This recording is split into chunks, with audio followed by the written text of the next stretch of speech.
Proverbs 29:2. When the righteous are in authority, the people rejoice. But when the wicked doth rule, Bishop, the people mourn. And this is taken from King James Version. Undeniably, many Guyanese are ready to rise to the intellectual challenge, especially in the light of the No Child Left Behind policy that ravaged our educational landscape in 2010. Over the past 5 years, we have witnessed two contrasting governments, Mr. Speaker, one leading from 2015 to 2020 without the benefits of oil resources, and the other from 2020 to 2025 or 2024 harnessing these resources. One focused on empowering the people and creating a pathway to a better life, while the other prioritized infrastructure that has unfairly enriched, Mr. Speaker, select families and allies of the People's Progressive Party. It is imperative that my budget presentation will offer a clear, compelling overview of budget speech, followed by a thorough analysis of the sector I oversee, Mr. Colin Crowell, an evaluation of current measures, and my earnest recommendations and suggestions to guide us further for a brighter future. Mr. Speaker, I urge you to critically assess the budget for 2025 unveiled in this Honorable House on Friday, 17th of January, 2025, set at a staggering 1.38 trillion. Evident that Dr. Singh, tasked with his presentation, was not in his usual spirited form. His discomfort was palpable. It is my belief, echoing the sentiments of many Guyanese, that this budget fails to demonstrate the necessary foresight and strategic planning, essentially for fulfilling its professed theme, a secure, prosperous, and sustainable Guyana, quote and unquote. This theme, Mr. Speaker, echoes that of previous year's budgets, with hardly any innovation. In 2020, our plan for prosperity, protecting our people in a COVID-19 environment, strengthening democracy and the rule of law. In 2021, Mr. Speaker, a path to recovery, economic dynamism, and resilience. In 2023, Mr. Speaker, or 2022, steadfast against all challenges, resolution in building our one Guyana. In 2023, Mr. Speaker, improving lives today, building prosperity for tomorrow, and in 2024, staying the course, building prosperity for all. Thus, I pose these crucial questions to the government. Who exactly will you be securing in 2025? Who stands to benefit from this promised prosperity? And how will our nation ensure sustainable growth? Every responsible government must grapple with these questions. I fear that the theme for Budget 2025, Mr. Speaker, neglects the marginalized and vulnerable individuals who live well below the poverty line in our oil-rich nation. This is not an anti-poverty budget. Instead, it appears to secure the interests of the affluent, enabling the wealthy to strive while neglecting those in dire straits. Mr. Speaker, as I listened intently since the presentation of the budget, I pondered whether our nation truly began anew on 16th of May 2015, coinciding with the coalition government takeover, or if the People's Progressive Party civic return to power on 2nd of August 2020 signified a regression. The history of our nation is fraught with the mismanagement of the PPPC categorized by 2 decades of incompetence and inefficiency that the Guyanese populace has not forgotten, Dr. Ashley Singh. I will not waste my precious time, Mr. Speaker, in detailing their dismal track record, which is all too familiar to us. Instead, I must assert that they have reverted to their old ways with a familiar horse with no name. It begins with C and ends with N, haunting every sector. I would like to share a profound observation from a thoughtful young Guyanese, Mr. Speaker, who reached out to me while Dr. Singh was speaking. And this is what the youngster sent to my WhatsApp. Why is he only discussing the APNU failures? This man has launched his campaign right there via WhatsApp, 17th of January 2025 at 14:58 hours. I implore you, Mr. Speaker, to consider who will be the true beneficiaries of this budget and to advocate for a future that uplifts all Guyanese, not just the privileged few. This is the moment to demand a budget that genuinely addresses the needs of our people, Mr. Speaker, and fosters a government that prioritizes everyone, those living in poverty and also those who are affluent. Mr. Speaker, we are all familiar with a well-known quote from the second president of the United States of America, the late John Adams, 1770. And this is what he said, Mr. Speaker: facts are stubborn things. In borrowing this famous quotation, I can, without contradiction, apply it to the People's Progressive Party Civic, who, despite, Mr. Speaker, being confronted with the facts and evidence, still finds it in their nature to be mendacious, striving to prove themselves superior. Therefore, Mr. Speaker, in paragraphs 1 and 8 of the budget speech on pages 2 and 3 of 111 of his budget speech, the Honorable Singh could neither restrain himself nor refrain from repeating the usual rhetoric that Guyanese have grown weary of from the PPPC's chief priest, Mr. Speaker, the Honorable Bala Jagdeo, whose only attendance in the National Assembly seems to be to meet with select individuals outside of the chambers, and when appropriation bills are up for passage, the record of this 12th Parliament, Mr. Speaker, will prove me right.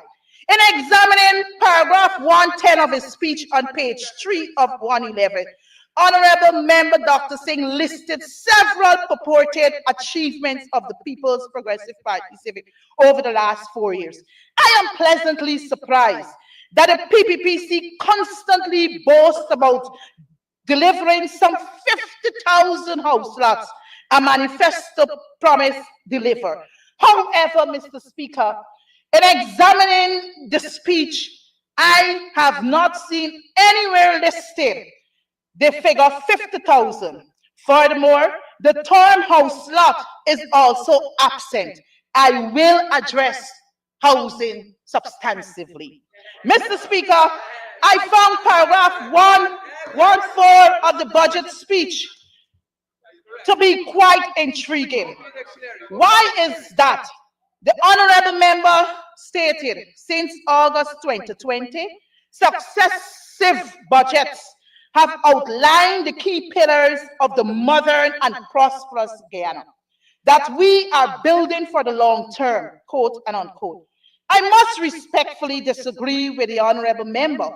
Over the last 5 budgets, 4 of which were funded by oil resources, there has been a cumulative budgetary allocation 6 times greater than the coalition government, whose programs and projects were not funded through oil resources, mind you, Mr. Speaker.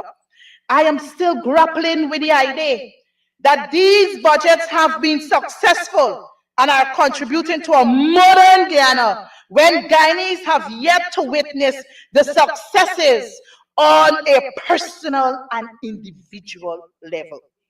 On the sectorial developments and the agenda for 2025 in paragraph 432 on page 30 of the budget speech regarding bauxite, Dr. Singh is being disingenuous in claiming that the bauxite industry suffered a tragic blow, during the period from 2015 to 2015. It would be remiss of me not to remind the House and the people of Guyana of what transpired well before May 2015, Mr. Speaker. Mr. Speaker, the confusion in the bauxite industry. Kaiser News, April 28, 2010. Who was the government? Not the coalition.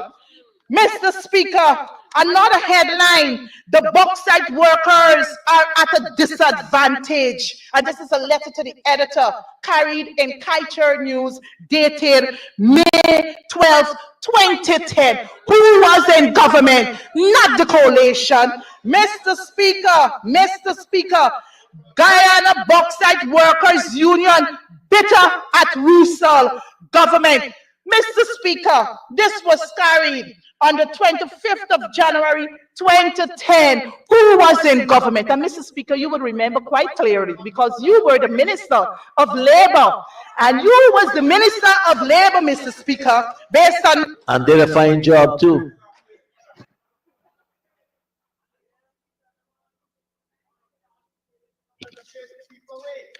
Thank you very much, Mr. Speaker. Mr. Speaker, bauxite workers refused to eat food from Cockroach Kitchen, 16th of November 2010. Who was in government? The People's Progressive Party Civic.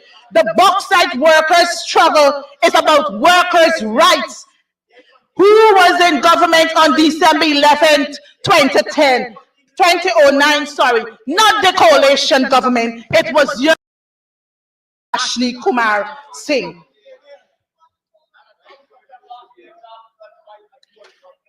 Mr. Speaker, I want to put on record because, you know, oftentimes we continue to hear 200 taxes, 380 taxes, and then we 400 taxes. You know, these people are good at fiddling with and adding numbers. But Mr. Speaker, you would recall in this honorable house, a question was put to the Honorable Dr. Ashley Singh by yours truly, Mr. Speaker. And this is what is recorded in the Hansard of Thursday, the 20th of July, 2023.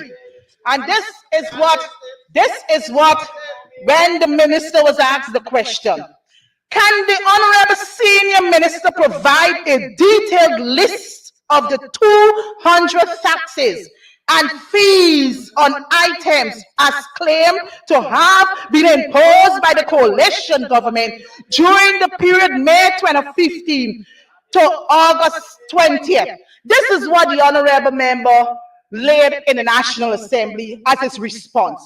The list of taxes and fees imposed by the APNU AFC government during the period May 2015 to August 2020 has been extensively reported on and ventilated in the public domain. You know, Mr. Speaker, this is the disingenuousness of these people and the deceitfulness of this government. But we on this side of the house, we would be able to Mr. Speaker, I urge you to turn your attention. To pages 57, 58 of 111 in the budget speech, particularly paragraphs 4.139 and 4.14 under the heading Housing. It is essential, Mr. Speaker, to acknowledge that these paragraphs contain significant inaccuracies and unfulfilled aspirations. Furthermore, I assert that while the PPPC previously resorted to allocating bushlots or swamps for housing schemes without a thorough and cohesive strategy, the coalition government has diligently, Mr. Speaker, prioritized the development of cohesive and sustainable communities. This shift, Mr. Speaker, represents a commitment to not only meet the housing needs of our citizens, but to also elevate the quality of life within our neighborhoods. Let us embrace a vision, Mr. Speaker. Let us embrace a vision, and I believe the coalition government would have left a blueprint at the Ministry of Housing and Water. Honorable Mr. Speaker, the housing and water sectors are not just crucial, they are the very foundation of human existence. In my academic pursuit, Mr. Speaker, I have delved into Maslow's hierarchical needs or hierarchical theories of 1943, a powerful framework that outlines our society's universal needs.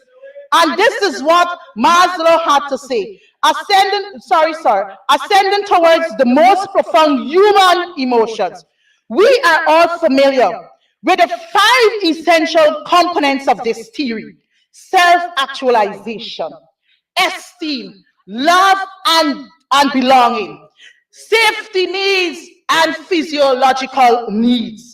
These components are not mere concepts, Mr. Speaker.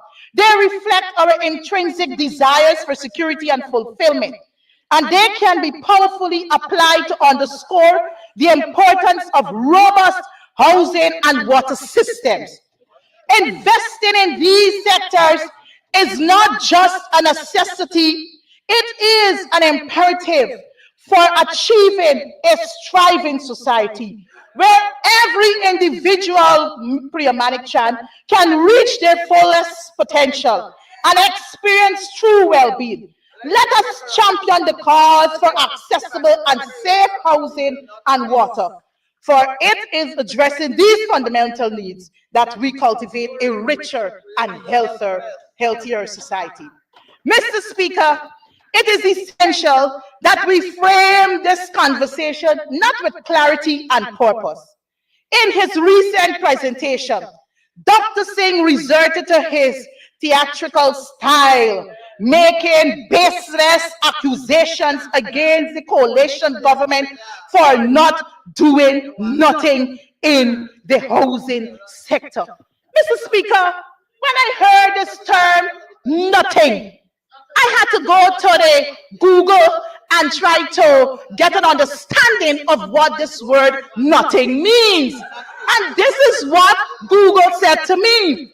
Google said nothing means not anything or no single thing. Well, Mr. Speaker, I got news for those over there to let them know what the coalition did between 2015 and 2020 in the housing sector. So I'm going there. Mr. Speaker, in sharp contrast, the coalition, even in the absence of oil resources, has demonstrated unwavering commitment and strategic acumen by effectively utilizing funds. You're hearing this thing? Oh, the coalition government didn't come to the National Assembly to get funds to drive the housing sector. But let me remind the Honorable Crowell and Rodriguez that the housing sector has a revolving housing fund.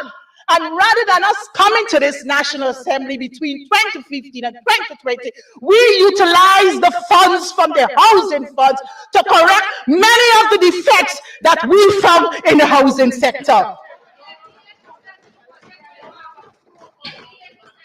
This diligent investment, Mr. Speaker, not only addresses immediate housing needs, but also supports our visionary goal. What we were doing, Mr. Speaker, we were building cohesive and sustainable communities. Together, we are deriving real change and progress in the housing sector. That is what we were doing. Furthermore, whereas the previous PPPC government treated the housing fund, Mr. Speaker, like a flush, we'll call it again, a flush fund or a slush fund. Yeah, that is how they treated it, Mr. Speaker. Our administration has prioritized genuine, impactful solutions. The evidence speaks for itself, Mr. Speaker. Unlike our predecessors, we have never stood before this House shifting blame for the over 60,000 backlog we inherited, nor for the substantial number of unprocessed titles of the many new areas awaiting integration into local authority jurisdictions, along with a dreadful state of infrastructure. As a responsible and visionary government, Mr. Speaker, what we did, we rolled up our sleeves and we were proud to have invested over $2 billion from the housing fund to rectify the large amount of issues we found in houses built before May 2015, which were left to languish due to the People's Progressive Party civic negligence. Mr. Speaker, Honorable Kroll and Rodriguez, over the past 4 years, they are yet, Mr. Speaker, to present a clear and comprehensive plan to tackle the pressing housing needs of our citizens. It is disheartening to observe that their focus, Mr. Speaker, seems to me, and I guess to many Guyanese, limited to mere photo opportunities with allottees during the identification of their house lots. Just go to their Facebooks and you will see what is happening. Mr. Speaker, I must ask, have these members truly taken time to engage with the detailed documents left by the coalition government? If I were to question them, would they even be aware that in December 2016, the Inter-American Development Bank, through the HUD, Mr. Speaker, we were able to get a loan a loan of $517,250, Mr. Speaker, to support our housing development, the national strategy for our housing, our housing sector. This technical cooperation, Mr. Speaker, executed by the IDB's Housing and Urban Development Division, was not just a formality. It aimed, Mr. Speaker, to bolster Guyana's Central Housing and Planning Authority in developing a robust national housing strategy in alignment with a broader sustainable development goal of creating inclusive, safe, resilient, and sustainable cities and human settlements. Mr. Speaker, the urgency of a strategic approach, Mr. Speaker, to housing cannot be overstated. Our communities deserve tangible action and leadership that moves beyond temporary photo ops. It is imperative, Mr. Speaker, that we hold our representatives, the people of Guyana, must hold that government responsible or accountable when it comes to housing development. Mr. Speaker, it is essential to recognize that Guyana's urbanization trends exhibit two critical characteristics that pose significant challenges for our housing and urban development policies. But you know what, Mr. Speaker? These urgent needs are seldomly acknowledged by the People's Progressive Party civic. Because you know why, sir? Their intent is not to study what is happening in the housing sector. Their intention, Mr. Speaker, is if they gotta convert, if they have to convert playgrounds and communities for housing for house lots. That is exactly what they're doing. They don't have no strategy, no plan, no coherent plan for the housing sector. So, Mr. Speaker, I know that I have so much to say on this housing thing, but you know what? I will speak a bit off record. Mr. Speaker, we were told in this house in 2021 or 2022, 2022, the Honorable Colin Crowell came to this house and he said to this house in his budget speech of 2022 that his ministry, the government started to look at the informal settlements. Those are persons who are squatting. And that, Mr. Speaker, a report was being done, the study was being done, and it will be presented to the National Assembly. Mr. Speaker, that was reported to this House on January 26, 2022. We are now January 29th, 2025, Mr. Speaker. 3 years after, we are yet to see that report coming to this National Assembly where we all can have our input and devise a strategy how we can deal with informal settlements. Mr. Speaker,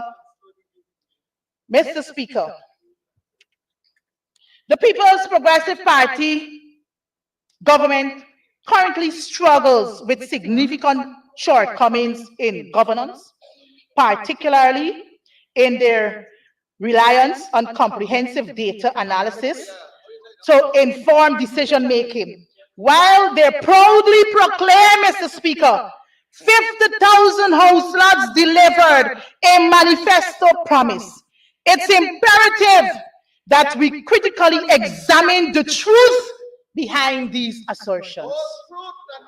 Mr. Speaker,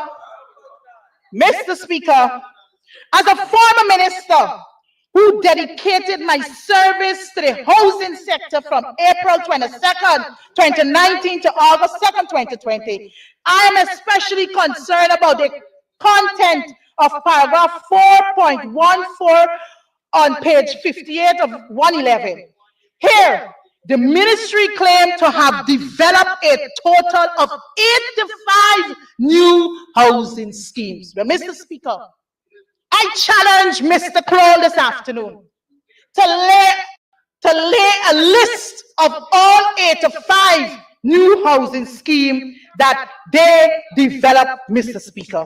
Mr. Speaker, you hear? The coalition didn't do nothing. The coalition didn't do nothing between 2015 to 2020. But Mr. Speaker, the truth behind this, and Honorable member, the truth is I've given you 2 minutes more. So let us get the extension of a further 5. Mr. Speaker, I move that the honourable member be given 5 minutes to conclude our presentation. Thank you, Chief Whip. Honorable member, you may continue. thank you very much, Mr. Speaker. Mr. Speaker, available lands for housing in 2019. Mr. Speaker, this is what we left at the Ministry of Housing. We left LBI, we left Prospect, we left Cummings Lodge, we left Parcel 115 Providence, we left Block WW Plantation, Monrepo, Mr. Speaker. Mr. Speaker, we also left Experiment. We left Skelder number 75, Mr. Speaker. We left Block Y number 75 Village, and the list can go on, Mr. Speaker. And Mr. Speaker, because of time, just a couple days ago, I took a walk in LBI and several other housing schemes in this country, Mr. Speaker. Mr. Speaker, the government, I know Colin Crowell will come after me. to boast about the number of houses built. And honorable member, thank you. But Mr. Speaker, this is what is currently happening in LBI. Unfinished work. Unfinished work, Mr. Speaker. Unfinished work, Mr. Speaker. Unfinished work, Mr. Speaker. So for you to come to the House to say to the people of Guyana that you have allocated some 50,000 house lots is far from the truth. Mr. Speaker, the evidence will show. The evidence will show, Mr. Speaker. All right, you can see just now. Oh, Lord, these things. Mr. Speaker, how can 50,000 house lot be given out when you have people 2010 waiting, never receive a call from the ministry, 2009 waiting, 2011 waiting? These are the evidence of people, Mr. Speaker, who are yet to receive a call from the Ministry of Housing to be given their house lot. And I know that the honorable member, the ministry never issued out 50,000 house lots. Mr. Speaker, if we left approximately, let us say, about 68,000 house lots. If you claim you gave out 41,000 house lots, and you know what they did, Mr. Speaker?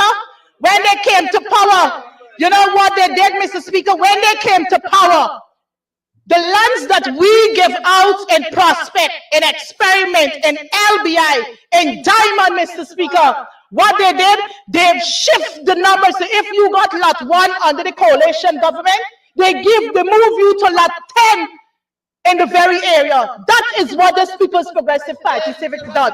So therefore, Mr. Speaker, he will come here to say that we give out 7,000 house lots. But you know what? The very house lots that we give out, the 7,000, they're claiming ownership. They are claiming ownership. So, Mr. Speaker, no way has this People's Progressive Party Civic issued 50,000 house lots. So, Mr. Speaker, the coalition is on record as I prepare to wrap up. The coalition is on record saying, Mr. Speaker, that if the government, we know that our people are finding it difficult to access a loan from the banking institutions. I believe, Mr. Speaker, what a government should do is to apply as a pilot test the idea by the coalition at this moment. We're speaking about a rent to own. They got Venezuelans living in those chicken coop in Diamond, Mr. Speaker, and paying no rent. They're living free. Why is it that Guyanese cannot receive? Why is it that the government cannot give those people the houses and allow them to pay a monthly rental in a special account, Mr. Speaker? They don't like the people. They don't want Guyanese to own their own homes. They want Guyanese to rent apartments. They want Guyanese to squat. That is how they have Guyanese, Mr. Speaker. Mr. Speaker, quickly, let me touch a bit on water. The water situation in this country is atrocious. We approved over 22 billion in 2024. We heard about all the plants, the treatment plants being built, Mr. Speaker, and still, this is the state of water flowing through people's tap, Mr. Speaker. Mr. Speaker, I would like to suggest to this government that they need to do better, Mr. Speaker, in the housing sector. And as I prepare to conclude, Mr. Speaker, I so much I want to say on housing, but this 30 plus 5 ain't working. But Mr. Speaker, as I conclude, I stand here firmly guided by the immutable principles of our Creator God Almighty. The scriptures remind us in Micah 6:8 to act justly and to embrace mercy. In Isaiah 1:17, we are called to learn justice and combat oppression. Leviticus 19:15 stipulates that we must not indulge in injustice or show favoritism, regardless of wealth or status. Proverbs 31:9 compels us, Mr. Speaker, to advocate for the vulnerable, ensuring they receive their rightful justice. Today, Mr. Speaker, I have done precisely that by fiercely advocating for the poor and powerless against this oppressive document known as Budget 2025, hastily assembled to secure the wealth of the people for those on the opposite side. This budget, Mr. Speaker, will not bring prosperity to our citizens in the oil-rich economy under the People's Progressive Party civic. We must take a stand for justice and the rightful use of our nation's resources. In conclusion, Mr. Speaker, I, Annette Natasha Ferguson Collins, unequivocally cannot support Budget 2025 as it stands. I urge Dr. Ashley Singh and his government to either withdraw or make significant amendments to this budget.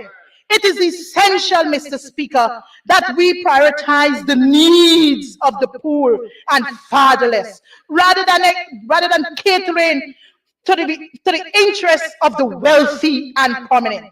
Let us refocus our efforts, Mr. Speaker, to ensure a budget that truly serves our most vulnerable citizens.